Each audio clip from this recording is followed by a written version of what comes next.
How'd you get hooked up with getting the house built today? Well, actually through my uncle. This is his property, and since I'm living on this property, he's like, you know what? The Christians over here are doing houses for people that are in need, and I'm like, all right. It's awesome that you guys take time and money out of your day and put it in use over here. My name is Naason Perez. I was born in Las Rocandas, Michoacan. It's in the south part of Mexico. At the age of 2.5, my parents and I migrated to the United States, and that's where my life story started. Because in reality, I never knew Mexico when I got deported. I lived there for about since 2.5 till 18. Well, I grew up speaking Spanish at my house, but because I had to go to school, I had to learn English, and I didn't know any English at the age of 5. They told me I need to read, I need to write, and all this and that. Me and my dad started practicing with a lot of books, and actually won a couple of awards for reading a lot of books, and then a whole bunch of stuff has really happened from then on. Did you know that you were undocumented this entire time? Yeah, I did know, but since I knew that my family was trying to get legalized and for an amnesty or something, I kept quiet because you know, my parents told me to. I was at a party with my friends. I just won a school competition for culinary arts. The next day, the cops showed up at my house, picked me up. They had a picture of me with my name and my address, my phone number, where I worked and where I went to school. One of my best friends, he got mad at me because I won and pointed the finger at me, saying I was an illegal immigrant when they started having the raids. Things happen like that, but man. Cops come pick you up. What happens from there?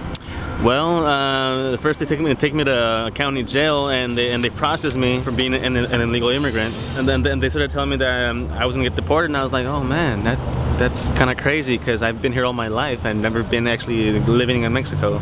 After almost a 1.5 years of fighting my case, I just got frustrated. I got tired of being locked up. I was like, dude, I've been free all my life, and then all of a sudden I lost my job, I lost my family, I lost friends, I lost everything. I had a car, I had my house, I had everything, but from one day to another, actually, like in a couple hours, I lost everything. I didn't know anything about Mexico, nothing, zilch.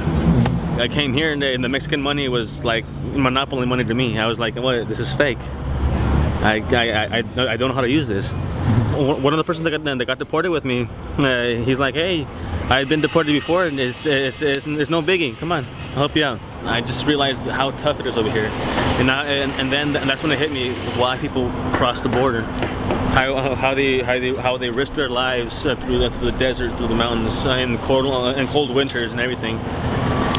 And because if you want, look, turn around. People live in ramshack houses built together with racks and plywood that they just buy, and everything that comes from the United States that people and they guys don't want, we buy because it's what we have. That's all we have.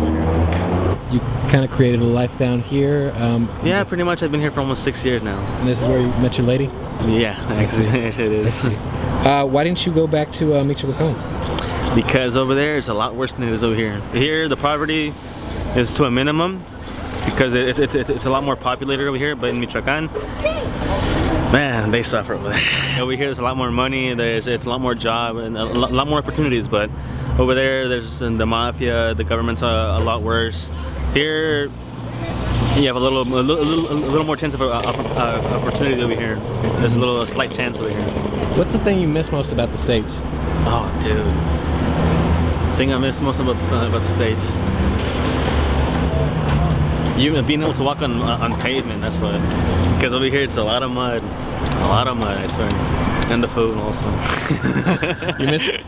You miss the food in the United States? Yeah, because look, I studied culinary arts, and I'm used to having a lot of different food in front of me, and being able to do one thing or another, and being able to taste it or eat it or whatever. And right here, you're very limited.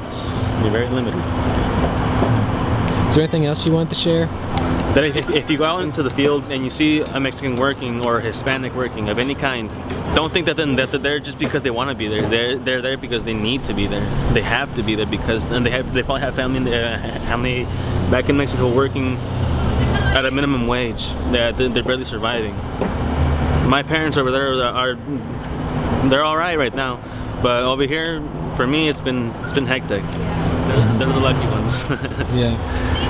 And you know what? I hope that they never get deported, because then that would suck.